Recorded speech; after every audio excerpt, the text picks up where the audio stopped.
Hello students, welcome to unique classes of right way. Myself Khushbu Jha, और आज हम लोग आपके सामने में है एक नया वीडियो लेकर के जो एक्सक्लूसिवली वैसे बच्चों के लिए है for those students who have taken admission eco honours in 2021-2022 batch, और अभी वो सेकेंड सेम में हैं, सेकेंड सेम में गए हैं बच्चे। तो वैसे बच्चों के लिए वीडियो बनाए, क्योंकि स्टार्टिंग में उन्हें पता नहीं होता कि कैसे क्या पढ़ना है, MME2 क्या है, टीचर कॉलेज में कुछ और कहते हैं, सीनियर्स कुछ और कहते हैं, totally you are in a confuse way. तो आपको बिल्कुल सही तरीके का एक गाइडलाइन और एक डायरेक्शन बताने के लिए वीडियो बनाया है कि आपको MME2 इतना ज्यादा जरूरी क्यों है पढ़ना, और किस तरीके से पढ़ सकते हैं हम लोग, कौन से चैप्टर को कब पढ़ सकते हैं, कितना हमें अलर्ट रहने की जरूरत है, ये सारा कुछ इस वीडियो में बताया गया है। तो बच्चे अभी हम लोग डिस्कस करने जा रहे हैं हाउ टू स्टडी MME2। तो बच्चे देखो जरा, MME2 का जो थ्योरेटिकल पेपर होगा वो होगा 75 मार्क्स का। 25 मार्क्स का आपको मिलेगा कॉलेज की तरफ से असाइनमेंट, जिसमें आपके अटेंडेंस होंगे, आपके असाइनमेंट होंगे, आपके टेस्ट होंगे वगैरह वगैरह। आपका टीचर के साथ कैसा बिहेवियर है, अगर आप टीचर के साथ मिसबिहेव करते हो तो टीचर के हाथ में उसके भी मार्क्स होते हैं। तो कॉलेज ना इंटरनल असेसमेंट में इसलिए 25 मार्क्स देता है, सो डैट कि you just remain in discipline in the college. अब बच्चे सबसे पहले हम लोग डिस्कस करेंगे सिलेबस, उसके बाद से MME2 क्यों पढ़ना जरूरी है, और फिर आपको राइट वे पे क्या क्या हेल्प मिलेगा। सबसे पहले बच्चे हम लोग सिलेबस देखेंगे, and I will be teaching you. सबसे पहले अपना इंट्रोडक्शन दे दें, मैंने अपना नाम तो बता दिया है, Khushbu Jha. I will be teaching you mathematics, statistics, econometrics. ये इनके जो भी पेपर्स होंगे जिस जिस सेमेस्टर में, MME आपको 2 सेमेस्टर में मिलेगा, फर्स्ट में, सेकंड में। थर्ड में आपको मिलेगा SME, फोर्थ में मिलेगा इकोनोमेट्रिक्स, फिफ्थ में मिलेगा अप्लाइड इकोनोमेट्रिक्स। यहाँ तक का सफर हम आपके साथ करेंगे। बाकी का लेकिन आप मैथ्स और स्टैट्स तो पढ़ नहीं रहे हो, आप पढ़ रहे हो इको ऑनर्स। इको ऑनर्स में micro and macro main paper है, वो आपको प्रवीण सर पढ़ाएंगे। तो जैसे आपको यहाँ सारी बातें बताई जा रही है, पैरेलली ये माइक्रो मैक्रो के लिए भी लागू होता है। और MME2 का तो पेपर इसलिए ज्वाइन करना चाहिए, इसलिए आपको पढ़ना चाहिए ध्यान से, क्योंकि इसका सिलेबस ना कभी भी, का क्वेश्चन ना कभी भी रिपीट नहीं होता, और exam is going to be offline. तो ये तो आपको पढ़ना ही पड़ेगा। और MME के साथ साथ मैक्रो भी आपको अच्छे लेवल पे इस बार तैयार करना है, ठीक है। तो क्योंकि उसका बेस बना रहेगा, तो आप थर्ड और फोर्थ सेम में फिर माइक्रो मैक्रो समझ पाओगे। अगर सेकंड सेम में मिस कर दिए तो फिर थर्ड और फोर्थ में स्ट्रगल करते रह जाओगे, बाकी हाई लेवल की बातें आपको समझ में नहीं आएंगी। तो ज्यादा लेट नहीं करते हुए चलते हैं अपने सिलेबस की तरफ। देखें जरा बच्चे, इस बार सिलेबस में आपको दिया गया है टोटल कितने चैप्टर्स, 10। आप देख सकते हो 10, 15, 16, 17, 18, 19, 20, 21, 3 इधर, 4 उधर और 1, 4 4 8, टोटल 8 चैप्टर से बचे इस बार आपके सिलेबस में। जिसमें से पहला चैप्टर है इंटीग्रेशन। जरूरी नहीं कि हम अपना सिलेबस इंटीग्रेशन से ही स्टार्ट करें, क्योंकि ऑर्डरिंग में पहले आता है, ऐसा कोई जरूरी नहीं है। इंटीग्रेशन एक इंडिपेंडेंट टॉपिक है, ये कभी भी किया जा सकता है, कोई चैप्टर पहले करने की जरूरत नहीं है इसके लिए। Integration is completely independent. इसमें आपको एरिया अंडर द कर्व के बारे में पढ़ना है, और स्पेशली उन टॉपिक्स के बारे में पढ़ना है जो मार्जिनल से रिलेटेड थे ना फर्स्ट से में, मार्जिनल कॉस्ट, मार्जिनल रेवेन्यू। तो उन सबको हम लोग क्या करेंगे, इंटीग्रेट करके मार्जिनल वर्ड हटा करके ओरिजिनल फंक्शन फाइंड आउट करेंगे। पढ़ेंगे अभी चैप्टर में डिटेल में, अभी क्यों इतना ज्यादा प्रेशर लें। 15, 16, 17, 18 ये चारों चैप्टर कॉन्टिन्यूएशन में पढ़ने वाले हैं। यानी आप सोचो कि डायरेक्टली हम 16 कर ले तो नहीं हो पाएगा बच्चे, डायरेक्टली 18 कर ले नहीं हो पाएगा, पहले आपको 15 करना होगा, then you come to 16, then you come to 17, then you come to 18। Order में ही पढ़ना है, और इन चारों चैप्टर को मिलाकर के कहा जाता है multivariate optimization. Multivariate calculus rather आप कह सकते हो, ऑप्टिमाइजेशन वर्ड हटा दो, मल्टीवेरिएट कैलकुलस कह सकते हैं। इसमें से 15 और 16 के होंगे 25 मार्क्स, 17 और 18 के होंगे 25 मार्क्स। 15 में आपको पढ़ाया जाएगा फंक्शंस ऑफ मेनी वेरिएबल्स। जितनी बातें आपने MME1 में पढ़ी थी वो सारी चीजें यहाँ पढ़ेंगे, लेकिन सब कुछ लेंदी होगा, थोड़ा सा डिफिकल्ट होगा। Tools for competitive study, total इसमें पता है 13 टूल्स हैं। 13 टूल्स हैं, बहुत सारी बातें हैं, मतलब चेन रूल है, डायरेक्शनल डेरिवेटिव है, लेबनीज रूल है, होमोजेनियस फंक्शन है, होमोथेटिक फंक्शन है, के बाद से हमारा marginal rate of technical substitution है, पार्शियल इलास्टिसिटी है, इम्प्लिसिट डिफरेंशिएशन है, फिर सिस्टम ऑफ इक्वेशन है, इम्प्लिसिट फंक्शन थ्योरम है, बहुत कुछ है। मतलब तो जब पढ़ोगे तभी समझ में आएगा। टोटल आपको 13 टेक्निक्स बताए जाएंगे, और एग्जाम के पॉइंट ऑफ व्यू से ये chapter 16 is the most difficult chapter and most lengthy chapter. Next है चैप्टर 17 मल्टीवेरिएट ऑप्टिमाइजेशन। इसमें बच्चे हमें मैक्सिमा मिनिमा निकालना सीखना होगा और वो भी मेनी वेरिएबल वाले फंक्शन के बारे में। कंस्ट्रेंट ऑप्टिमाइजेशन 18 में हमें मैक्सिमाइज तो करना है प्रॉफिट को, लेकिन साथ साथ ये भी ख्याल रखना है कि हमारा इनपुट फैक्टर्स कितना अवेलेबल है, लैंड कितना है, लेबर कितना है, कैपिटल कितना है, को ध्यान में रखते हुए क्या लिमिटेशंस हमें दी गई है, मैक्सिमम हम कितना प्रोडक्शन कर सकते हैं, सारे कंस्टेंट कितना टाइम है हमारे पास, ये सारा कुछ देखते हुए हमें करना होता है मैक्सिमाइजेशन या minimization. That is considered in chapter 18। 17 और 18 तो बच्चे आपके माइक्रो में भरा पड़ा होगा क्वेश्चन, मतलब सारे के सारे इसी पे आएंगे। वो हम लोग देखेंगे वाई टू स्टडी MME2 कि क्यों पढ़ना है। तो माइक्रो जो होता है ना हमारा थर्ड सेम का फोर्थ सेम का, उन सब के लिए बेस यही MME2 होता है। MME2 में अगर आपको मैक्सिमम मिनिमम नहीं निकालना आएगा तो वहां स्ट्रगल करते रह जाओगे, टीचर को क्वेश्चन करके निकल जाएगा, आपको समझ ही में नहीं। नेक्स्ट है chapter 19 LPP। This is completely independent, independent chapter, independent chapter, independent chapter. That means कोई भी चैप्टर कभी भी आप स्टार्ट कर सकते हो। अगर आपके कॉलेज में कोई छोटा मोटा टेस्ट होने वाला है 19 का, तो आप 19 ही पढ़ लो, कोई चैप्टर दूसरा पढ़ने की जरूरत नहीं है। 21 का टेस्ट होने वाला है, 21 कर लो। तो all these 3 are independent chapters, ये तीनों मिलाकर के 20 मार्क्स में आते हैं और एक 5 मार्क्स मैंने पहले इंटीग्रेशन में करा दिया था, तो टोटल हो गए 75 मार्क्स। अब आप इस लेवल पे अपनी तैयारी कर सकते हो और किस चैप्टर में कितना टाइम देना है ये आपको पता लग गया है। ये सब छोटे छोटे चैप्टर्स हैं, 20 और 21 काफी छोटे छोटे हैं, मतलब 2-2 3-3 क्लास में सब हो जाते हैं। लेकिन LPP थोड़ा सा टाइम ले लेगा। LPP आपने पहले भी पढ़ रखा है, लेकिन अब थोड़ा हायर क्लासेस में आ गए हैं तो इसको थ्योरेटिकली ज्यादा डीप में जाकर के LPP को पढ़ना पड़ेगा। चलो सिलेबस तो बता दिया मैंने और सबके पास सिलेबस होता भी है, लेकिन कौन सा चैप्टर कब आप स्टार्ट कर सकते हो ये मैंने बता दिया। 15, 16, 17, 18 कॉन्टिन्यूएशन में चलेंगे, उसको आप नहीं छेड़ सकते ऑर्डर को। बाकी के जो 4 चैप्टर्स है 10, 19, 20, 21, इन चारों में कोई किसी का कोई मतलब डिपेंडेंसी नहीं है, कोई भी आप कभी भी स्टार्ट कर सकते हो। ओके बच्चे, गॉट इट? सिलेबस क्लियर हो गया? अब नेक्स्ट क्वेश्चन है जो बच्चों के दिमाग में चल रहा होता है कि इतना MME को लेकर के हाय तौबा क्यों मची हुई है। वाई MME2 इन इको ऑनर्स? इको ऑनर्स में हम MME2 क्यों पढ़ेंगे? इको ऑनर्स में बच्चे अगर आप MME2 नहीं पढ़ोगे तो कैसे समझोगे आप इकोनॉमिक्स को? क्योंकि इकोनॉमिक्स को पढ़ाने के लिए टीचर आपको 3 मोड में पढ़ाते हैं। लैंग्वेज यूज करते हैं कॉन्सेप्ट वाइज, के बाद से मैथमेटिकल डेरिवेशंस यूज करते हैं, कुछ कुछ डिराइव करके रिलेशंस निकालते हैं ना, जैसे ग्राफ के थ्रू आपको चीजें समझाते हैं। लैंग्वेज में तो आप लोग सभी एक्सपर्ट हो, लेकिन ग्राफ और डेरिवेशंस में कहीं कहीं प्रॉब्लम आ सकती है। सिर्फ 11-12 का मैथमेटिक्स काफी नहीं है, इसलिए MME2 में वैसे चीजों को, MME2 का फुल फॉर्म है मैथमेटिकल मेथड्स ऑफ इकोनॉमिक्स, तो वैसे वैसे मैथमेटिक्स के पोर्शन को निकाला गया है जिसका यूज हम कर सकते हैं किसमें, इकोनॉमिक्स पढ़ने में। माइक्रो मैक्रो पढ़ने के लिए जितनी चीजें जरूरत है उतना चीज आपके MME1 MME2 डिजाइन किया गया है सिलेबस। तो ग्राफ और डेरिवेशंस में काफी हेल्प करता है और इसका बेस आपको MME1 MME2 बना दिया जाएगा। अब ये मैंने अलर्ट लिखा है, what is the meaning of this alert? Alert इसलिए लिखा है कि बच्चे जो है इसको इजी वे में ले लेते हैं।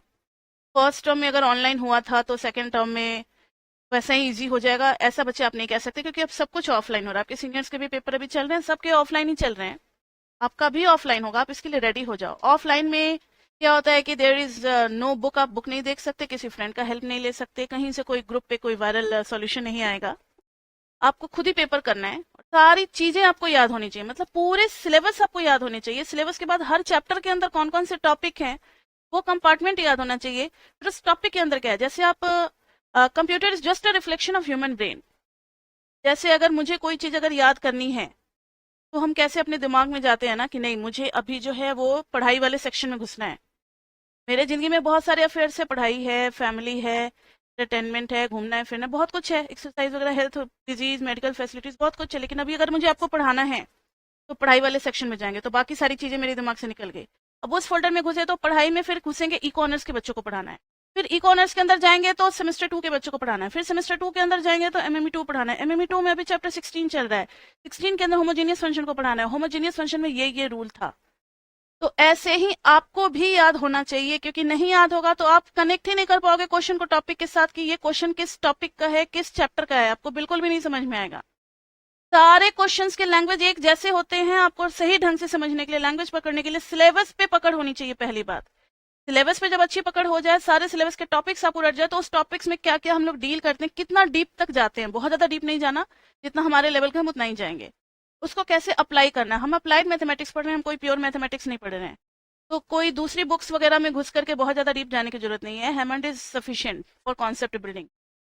उसके बाद से बच्चे फिर हम लोग उसमें जा करके और क्वेश्चन से कनेक्ट करने के लिए सारे टॉपिक्स का डिटेल तक हमें पूरा रास्ता पता होना चाहिए। तो सबसे पहली बात है कि एग्जाम्स विल बी ऑफलाइन, ये अपने दिमाग में आप बिल्कुल सेट कर लो। पेपर्स आर टफ, क्योंकि बुक से क्वेश्चन नहीं आता, ये पहले ही आपको एमएमई 1 में आप एक्सपीरियंस कर चुके हैं, इसलिए ज्यादा बताने की मुझे जरूरत नहीं है। क्वेश्चंस आर नेवर रिपीटेड, आप सिर्फ 10 इयर्स कर लोगे और खुश हो गए मैंने 5 साल का क्वेश्चन रट लिया है, पास कर जाएंगे, ऐसा नहीं होता है। We need only, we not only teach but guide you also to attempt paper in best way. अरे यू में मैंने यू लिख दिया, मैसेजिंग से आदत पड़ी हुई है ना सबको टेक्स्ट मैसेज करने की, कोई बात नहीं। You also to attempt paper in best way, किस तरीके से पेपर में आप स्कोर करोगे, ये सब कुछ हम लोग आपको हेल्प करते रहते हैं।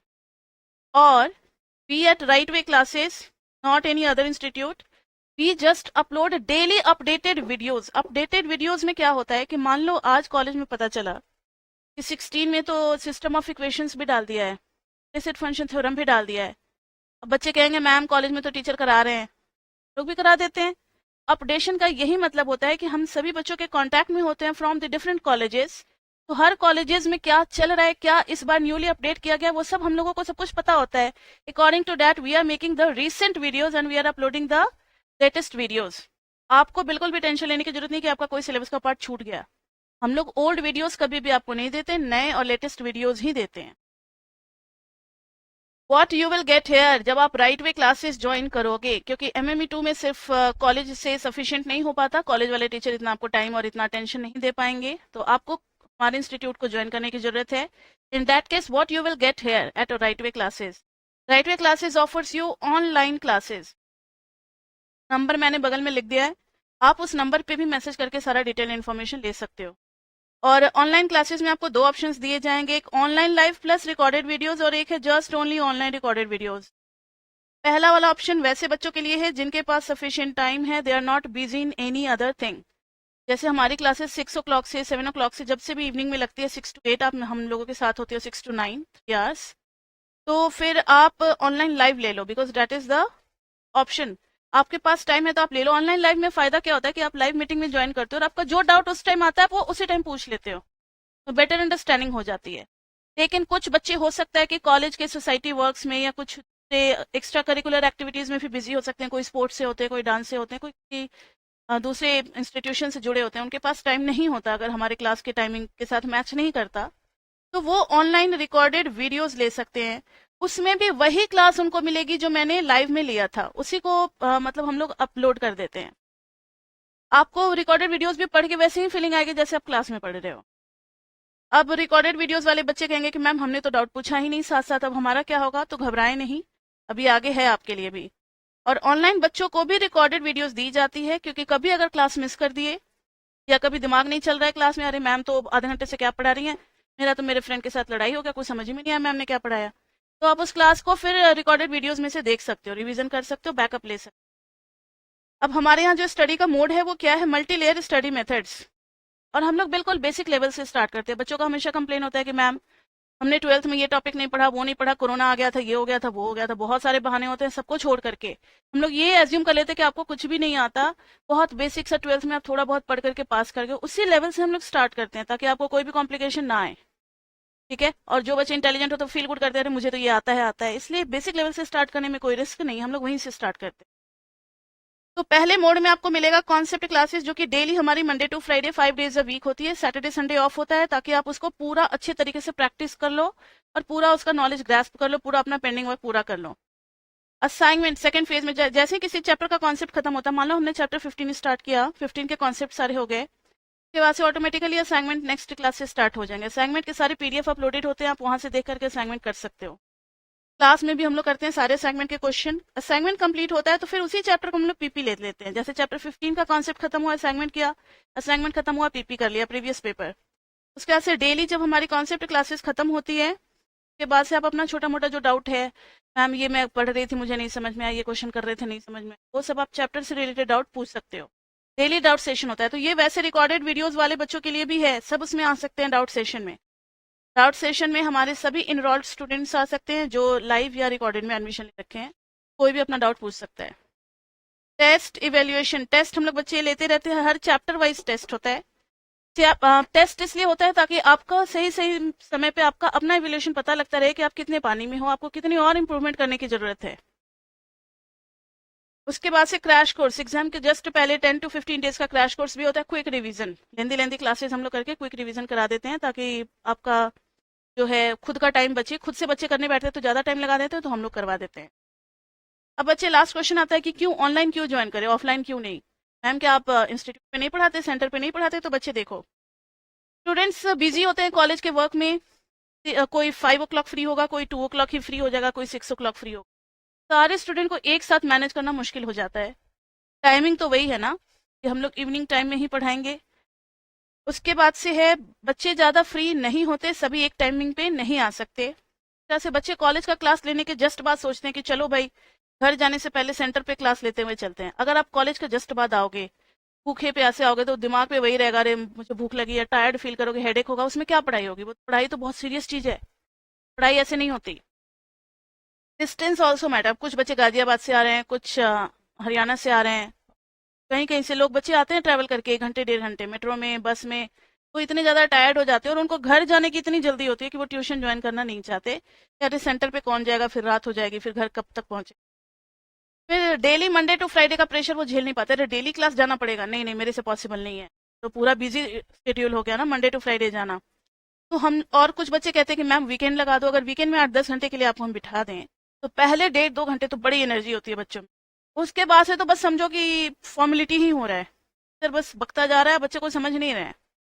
तो उसमें क्या होता है कि वीकेंड में हम लोग अवॉइड करते हैं क्योंकि वो बस ओवर एग्जॉस्टिंग हो जाता है। उसी को अगर टुकड़े टुकड़े में मंडे टू फ्राइडे 1.5 आवर में बांट दें तो वो मुझे बेटर लगता है।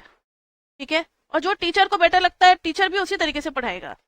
बच्चों के प्रेशर में आकर के हम ये नहीं कि आपको 8 घंटे के लिए बुला लें, आप भी परेशान हो रहे हो और टीचर के दिमाग में डाउट आ रहा है कि हम जो बोल रहे हैं, जो डिलीवर कर रहे हैं, बच्चा समझ भी रहा है या नहीं समझ रहा है। 1-1.5 घंटे 1.5-2 घंटे मैक्सिमम एनर्जी होती है बच्चों की, सब समझ जाते हैं। तो 1.5 घंटे बहुत बेस्ट टाइमिंग होता है बच्चों को पढ़ाने के लिए एक टॉपिक के लिए। You can attend our classes in evening after getting refresh, ये बहुत जरूरी है। ठीक है भाई, हम इंसान है, मशीन तो है नहीं। कॉलेज में सुबह से लगे पड़े हैं, 7:40 से कॉलेज लग रही है हमारी, 4 बज गए 5 बज गए, ओवर एग्जॉस्ट हो गए। अब थोड़ा सा तो आराम चाहिए, अब आराम मिलेगा उसके बाद से आप नई एनर्जी के साथ आओगे ना, तो फटाफट एक ही बार में कॉन्सेप्ट आपके दिमाग में घुसेगा, नहीं तो मैम एक बार और, एक बार और, ये सब चलता रहता है। तो इसलिए रिफ्रेश के बाद आप बैठोगे इवनिंग में क्लास लेने तो बहुत बढ़िया रहता है, इफेक्ट आता है। If you miss the class, अगर किसी दिन आपको कोई जरूरी काम पड़ गया, आप क्लास मिस कर दिए, क्योंकि मंडे टू फ्राइडे बहुत टफ है मेंटेन करना ना, एक भी दिन छुट्टी नहीं मिल रही, कॉलेज भी जाना है, क्लास भी ट्यूशन की लेनी है। किसी दिन मिस कर दिया कोई बात नहीं, हमारा रिकॉर्डेड जो वीडियोस है वो आपको हेल्प करेगा, आप वहां से बैकअप ले सकते हो। और अगर कोई टॉपिक भूल गए, क्लास में तो पढ़ते वक्त तो बड़ा मजा आया था लेकिन अब याद नहीं है क्योंकि वो डिफिकल्ट लग रहा था, तो आज मैम ने एक बार और मुझे पढ़ा देती। आपके दिमाग में आता है ना ये बात, तो आप क्या कर सकते हो, फटाफट वीडियो खोलो, जब मैडम से पढ़ना है मैडम की स्पीड डबल कर दो, मैडम से जो बुलवाना है बुलवा लो, जिस टॉपिक पे, सारे आपके पॉकेट में है, मोबाइल में या लैपटॉप में, जहां भी आप रखना चाहो, तो आप रिवाइज कर सकते हो, डबल स्पीड कर दो। अगर पढ़ा हुआ टॉपिक है इजी, अब फटाफट रिवाइज हो जाएगा, आपका टाइम भी बचेगा।